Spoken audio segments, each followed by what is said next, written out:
federal judge said no new trial for Holmes. Right. They tried everything and just said, okay, we'll see you here on November 18th for sentencing. And that's going to be interesting because, again, as we know, she faces up to 20 years in prison. She's going to be first now because they put Sunny Balwani's hearing off until early December. So she will get all the attention once again.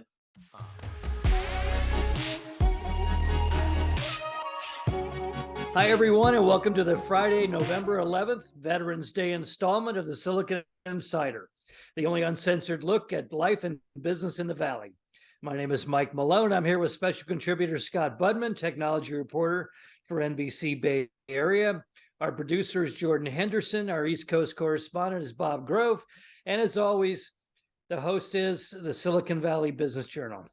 Okay, gee, what did you do Wednesday, Scott? Yeah, Wednesday was a big day that we were waiting for. The biggest of the companies, I think the biggest growth story perhaps in the last decade or so, Meta admitting they grow too fast and they've outgrown their profit, which is almost hard to believe given the amount of money that they pulled in via Facebook and Instagram. But clearly this metaverse is a bridge too far so far. And so they had to lay off 11,000 people in one fell swoop. I mean, we've been talking about this most of this year to date, that his pursuit of the great white whale, the metaverse, is not paying off. And he's just shoveling money into it. And is this the moment where the metaverse catches up with him? Is that really what's going on? He blamed everything else. No, I think it is the time the metaverse catches up. And there are a couple of things going on here. I mean, Facebook, well, Meta hired a ton of people, as a lot of tech companies did during the pandemic, because we were all on Instagram. That's how people communicated, especially young people. So the advertising was just rolling in. So that slows down. And that's one thing. And that's why we're seeing, I think, a lot of layoffs across the tech spectrum. Well, Zuckerberg, in his letter to the employees, said, I really thought that the boom was going to keep going. Right.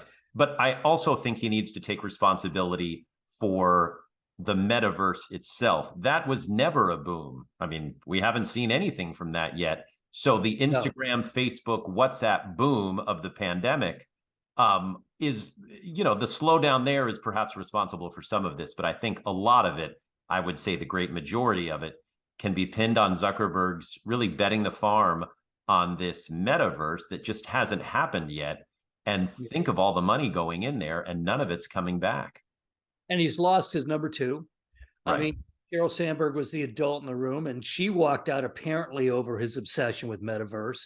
Is he learning anything from this? I mean, how difficult is it for him to lay off 11,000 employees? I believe his sincerity in how difficult this is. As far as what he's learning, I mean, he had to learn something to lay these people off.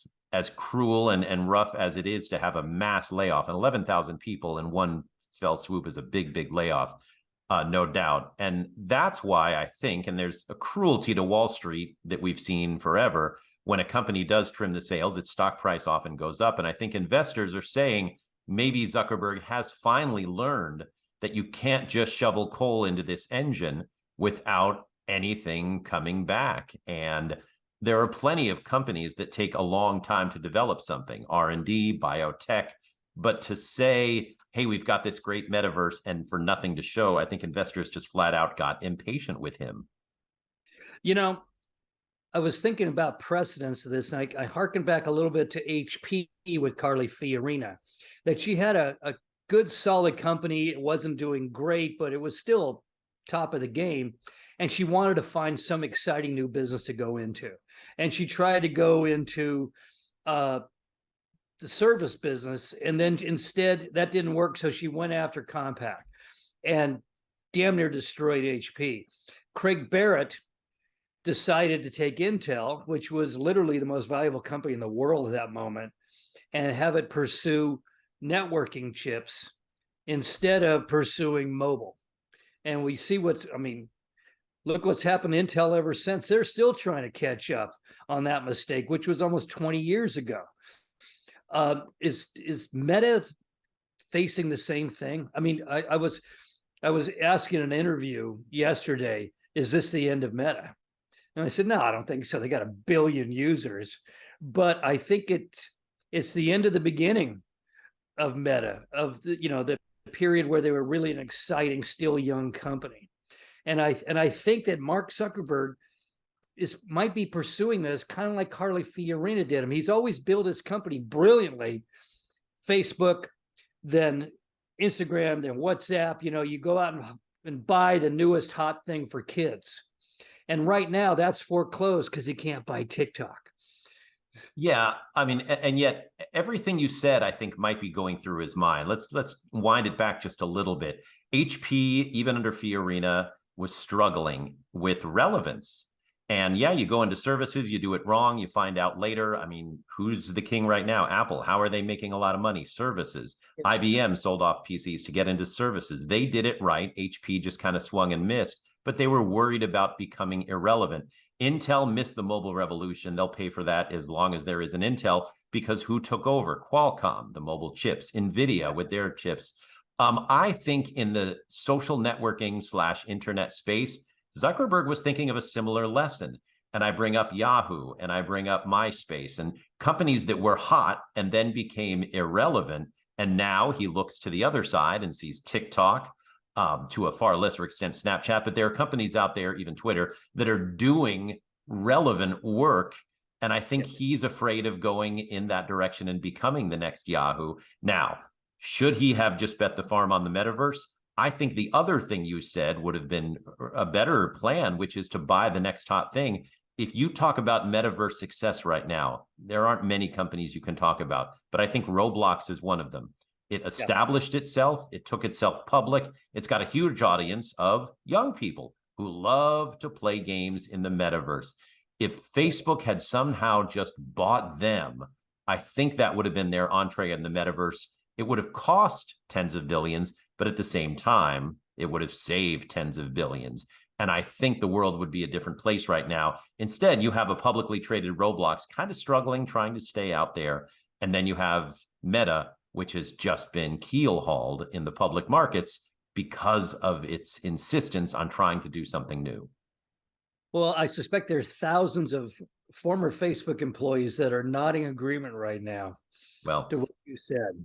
I feel for them. I just hope that even as we see cascading layoffs take off through the tech industry, that these talented people who built a behemoth company, obviously I've got my issues with Facebook, but you can't knock the fact that these people built a gigantic, successful company. I hope, and I have a feeling they'll find work out there pretty quickly. Well, we'll see. I mean, the economy looks like it might be warming up just slightly. I mean, otherwise, we're going to see a lot of people sitting in Starbucks and Pete's, startup teams. This time of the cycle is usually a great time to start a company. And maybe the next big thing is sitting out there, and we'll see it, at that next table over while we get our latte. Yeah, think about it. Think about how many Twitter ex-employees and Meta and Salesforce and Coinbase and Robinhood and Oracle and Lyft, are all getting together at that Pete's table and saying, here's how to do this better. Let's try something. That's how you do it, because during downturns, you can recruit the very best talent that you could never get during boom times. Now, you did some calculations, right, for the station on how many people have been laid off around here? Yeah, we wanted to come up with a number. And as of, Wednesday, when Meta announced its layoffs, Wednesday being the 9th. So from November 1st through November 9th, 21 Bay Area tech companies had announced layoffs, from Salesforce to, 21 in those 9 days. The next day, 3 more announced layoffs. And so we're up to 24 in just the first 10 days of the month. And that comes after in October that we saw some layoffs too. So we're really starting to see what we had talked about mid-year, the layoffs after the stock takedowns. Yeah, and once the first big company goes through the door, which I guess is Twitter in this case, at 7,000, Stripe. Well, how many was it? Stripe? I think Stripe had about 1,000. 1,000. About 700. Yeah, Salesforce, several hundred as well. Salesforce surprises me. It seems like they're doing really well. I think they are. That felt like a layoff that was pretty small. We talk about how some companies just sort of, I don't know, they just trim their sales a little bit here and there. And they use the occasion because no one's covering it. I kept trying to find the number for Salesforce and it wasn't anywhere. And I thought, Well, they timed that perfectly because it's between 7,000 for Twitter and 11,000 for, Meta. Perfect time to announce a Benioff layoff. is no dummy. Yeah, Benioff. They announced the layoff on election day, Yeah. and obviously a lot of people were busy. Yeah. Election day is the ultimate Friday dump Right. for bad stories. Well, I saw a number here which just boggled my mind that uh, at least 20,300 US tech workers were let go from their jobs so far in November, and more than 100,000 since the beginning of the year. That's pretty nasty numbers. Yeah, I mean, there are a lot of tech companies, even outside the Bay Area, that are doing layoffs. I mean, I've seen the charts. And also, you have to take in, you talked about how this could be a good time for startups, but it's also a tough time for startups because they're not getting bought as much. Yep. They're not getting funded as much because everyone's sort of reining in the purse strings right now because of uncertainty ahead. So if Twitter and Meta are laying off thousands of people, they're not looking to buy startups necessarily right now. Also, VCs, they've got the money, but I think they're thinking twice and just sort of hedging their bets right now because look what was hot. Crypto was hot. Crypto's having a meltdown, which we could say We'll every talk about few that months. in a minute. Yeah. Yeah, and but some of the other areas are struggling and seeing layoffs. And so right now, even if you're a well-funded VC, you're saying, let me take the pulse of this for an extra couple of weeks, perhaps. And so startups are laying people off. It's tough out there right now. But there's a secondary factor out there that we haven't really talked about. But without a lot of IPOs, you don't have rich seed investors sitting out there. Because right now, no startup is going to a VC. They're all in the seed round. They're still sitting around the table at Starbucks with their computers open looking at spreadsheets. But 6 months from now, you better hope the VCs have large enough funds and that there are enough people willing to take mortgages on their houses and everything else to fund their startups to set the next wave going. Exactly. And that's why it's a tough time for startups as well, because venture capitalists they're smart people and they know a downturn. They can sense it a mile away. And so why fund something that, is sort of a possible thing when even the sure things are slowing down and laying people off? Yeah. Oh, let me go back. Let's go back to Meta for a minute. I want to talk about process. Did you go up to Hacker Drive and camp out up there and wait for people to leave with their cardboard boxes? Well, so I mean, it's really not done that way anymore. But yeah, we could see how campus was. You just never know, and it's really tough these days because we know that workers are told not to talk to the press on their way out. It's part of their package. I get it, but I heard from inside Meta because I've worked with so many people for so long, and some of them were really surprised that they got laid off. Others saw it coming. And talking to some people, they're a little more thoughtful about it because hey, they cashed in some when the stock price was high and they get it, and maybe they're now the ones on their way to Pete's to start something. But others were really blindsided, and I'd say this about Twitter just a week ago, where 11,000 seems like a theoretical number until you're one of it, and then it seems like a really big number, and it is brutal if you're recently moved into a house in Palo Alto or something, and you're thinking, I need that salary and those stock options to pay the mortgage. I got a story right here in my neighborhood. One of my neighbors, a woman has worked at Facebook for years. She went on her honeymoon, came back the day before the announcement, and ended up staying up all night with a friend of hers who also worked in that same department, and they survived. But everybody else in their department got laid off. Yeah, that's one of the things we're starting to see. And we saw this at Twitter too, where it wasn't just a trimming. There were entire departments laid off. And it shows that companies, I think, are really taking stock of what lies ahead. And there's a lot of uncertainty. And they're saying we may just have to let this whole wing go if we're going to make it into the future. And it's almost like saying, we need to just dump entire, Product. Yeah, exactly. Entire product lines and entire research lines. In Twitter's case, we did see entire departments blown out, and that's a brutal way to go. But that shows that the company is literally changing course in the middle of a storm. And I think we forget a lot of the human costs of this. We see that number and we don't necessarily think of, 13,000, 11,000, 7,000 individuals Right. with families and mortgage payments, and their kids need braces and on their teeth and all of that. I mean, this is tough stuff. Yeah, and even some of those who did survive the cut, I mean, spare a thought for those who are inside Twitter right now, watching and listening to Elon Musk just, kind of make things up on the fly. And you've got to think, where in the world is this company going? And do I even want to be a part of it going forward when perhaps there is a job market right now, but who knows, 3-6 months down the line? And near term, they're going to take on.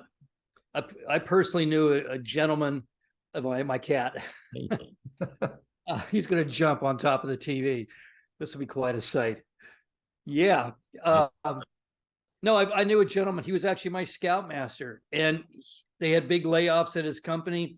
He had to take on 3 jobs simultaneously, 3 duties from the other 2 that got laid off. Had a heart attack, killed him. Oh my gosh. This is tough stuff, I wish them all the best. It's certainly going to be a wake up, I think, right now in the Bay Area for Generation Z. I mean, they've lived a life. You watch those TikTok videos from Twitter, the girl that goes in and does 2 meetings a day and gets all of her free food and her free glass of wine at the end of the day and goes up on the roof to sunbathe. These people are getting a real bad life shock right now, and you can laugh at them, but it's going to change their behavior. It's going to change their outlook. I think they really thought that things were going to be good for a long time, and this was the normal way of working. And they're going to find themselves now in a windowless room, taking a pay cut and having to make that mortgage, and that's going to be interesting. Right. Tough. I mean, think about the conversations going on now between people that age, let's say in their 20s, and those who lived through and perhaps suffered through the layoffs in 2008, 2009, 2010. And we saw a lot of tech workers, have to take jobs at places like Starbucks and Pete's and Amazon delivery, and just things that were way, way below their usual income and perhaps even skill set, just because you've got to make ends meet here in Silicon Valley. And if you're a veteran of that, not to mention the dot-com bust, you're telling those the Valley literally shut down. I mean, right. You think the freeway's empty now. You should have seen it after the dot-com explosion. I mean, business stopped in the Valley. It was the most terrifying thing imaginable because you couldn't imagine it coming back. What do you think's the next big company to do a layoff? Google? Google, Apple? It's hard to say. I mean, yeah, so many of these companies, and even Google's doing well, but they're not doing as well. And you wonder if they might just say similar, like, we just don't need this department going forward, or, we really have to trim the cost to please investors. Google's in that mix. I mean, Amazon has just been crushed in the stock market. You got to believe that they've already announced freezing hiring. Right. And it may get deeper than that. I mean, Apple so far has stayed above, but even they're saying, just short of a hiring freeze. And I think a lot of these companies have ways to go and cuts to make before they can convince their investors that they're in this for the long haul. I think it's going to last a little while. How about international? This is international news. I know that because in the course of 24 hours, I got interviewed by the BBC World and then by Al Jazeera English. And the Beeb asked me, the one we always get, you and I always get, is this the end of Silicon Valley? And I pointed out that I've predicted the end of Silicon Valley 10 times, and I no longer do it because this valley has a ability to regenerate itself like no place ever. What do you think? What are the prospects for the valley near term and long term?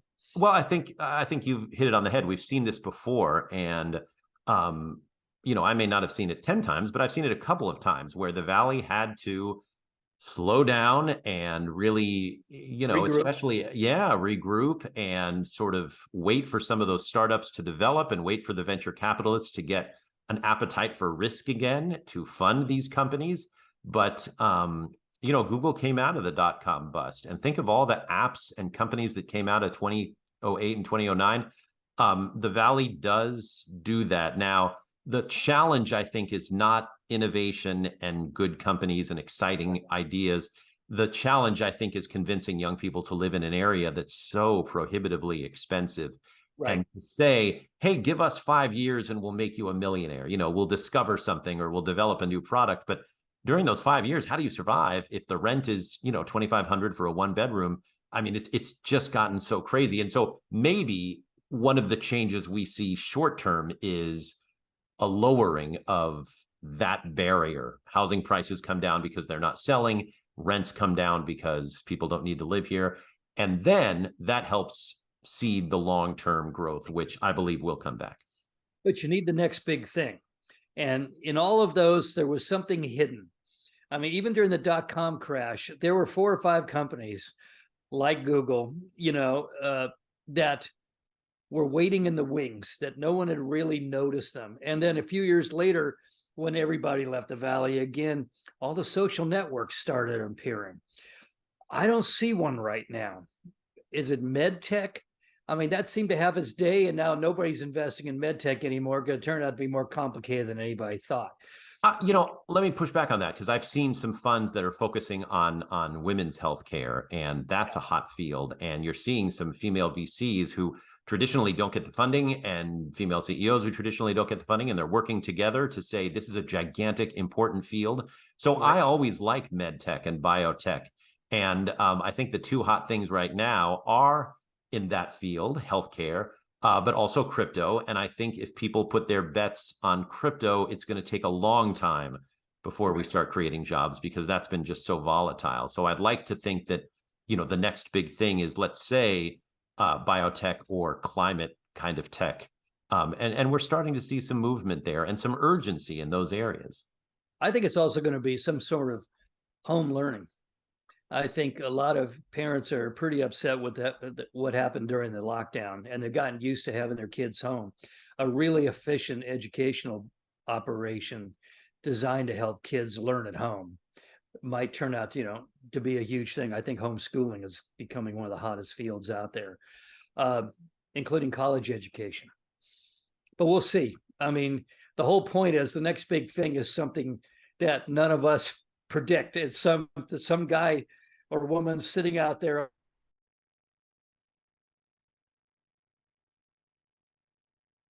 and coming up with, let's sell books on the internet. We'll know it. I hope we know it when we see it. Yeah, and I think we will. We don't miss things that much, because once something gets hot, all the money sort of chases it. And our job, you and I, is to spot it before anybody else does. Right. Well, that's why we stay in touch with. Yeah, we stay in touch with the VCs, because they know what's coming, and it's going to be a little while. But I think the smart money is going to start heading towards something, and we'll be able to say, hey, this might be a job generator to turn things around for our economy here. So did you get a lot of skepticism from international media? Were they saying, "Oh, is this the end?" Blah, blah. I think the international press that I heard from was really just focusing on Meta, and they've been giving Meta skepticism since Zuckerberg came out and said, hey, we're going to meet virtually. And people are like, wait a minute, don't tell me the Silicon Valley is going to get into this, because we already lived through Zoom and we lived through Second Life. And what is he talking about? We're going to have these virtual meetings with avatars that float around with or without legs. So there's actually a feeling, fair or not, of comeuppance here that I think a lot of people are tutting us for putting so much money, but I think a lot of it was just flat out Meta's money behind it. I always love hearing from European press, because they have a different perspective. You talk to the Asian press, they're like Silicon Valleyites at heart. European press always is doubtful and assuming some underlying cause or evil or something like that. So I enjoy talking to them. All right, I want to talk about an old friend of yours. Leslie. Leslie is my wife's assistant, my boy's godmother. I mentioned Elizabeth Holmes, and she goes, "Oh, I heard about that. I'm so pleased for Scott that he's not going to have to spend another 6 months sitting in a courtroom." That's very kind of fans out there who are cheering that you don't have to go through another trial. That's very kind of them. And I get that everywhere I go in the coffee shops, whenever Holmes news comes, oh, you might be freed. And it's like, look, it's a big difference between covering somebody and possibly going to jail. Don't feel bad for me. Feel bad for her patients and investors. But yeah, so for, I believe, the 3rd time now, the federal judge said no new trial for Holmes. Right. They tried everything. and just said, okay, we'll see you here on November 18th for sentencing. And that's going to be interesting because, again, as we know, she faces up to 20 years in prison. She's going to be first now because they put Sunny Balwani's hearing off until early December. So she will get all the attention once again. This is not here nor there necessarily, but when people were talking about her pregnancy, will that come in? Will it be a delayed sentence? Suspended perhaps because, she seemed to be 5 or 6 months along. But I don't know that even comes up. I've been talking to lawyer friends and saying, does that sort of thing matter? What happens here? And they're saying, delayed or not, the main thing is going to be how much time she spends in prison, and that's what we're going to finally find out. So what's the betting line at this point? As we're only 10 days away. I don't even want to talk about a betting line. That feels disrespectful. Obviously, there are plenty of people who were burned here and they want justice to be done, but I'll let them handle the speculation. Okay. Well, if I was Sunny Balwani, I would be at SFO at the airport, sitting watching the monitor as the verdict comes in, as the punishment round comes in. And if it didn't go good for Holmes, I'd be on the first plane to Uruguay or someplace that doesn't have extradition. I don't know if he's allowed to do that because he has his own sentencing date. So you'd think that would be somehow wrong. I don't, again, I'm no legal scholar here, but I think as much as he might have gone to school on her trial, his went even worse. Remember, he was found guilty on all 12 charges.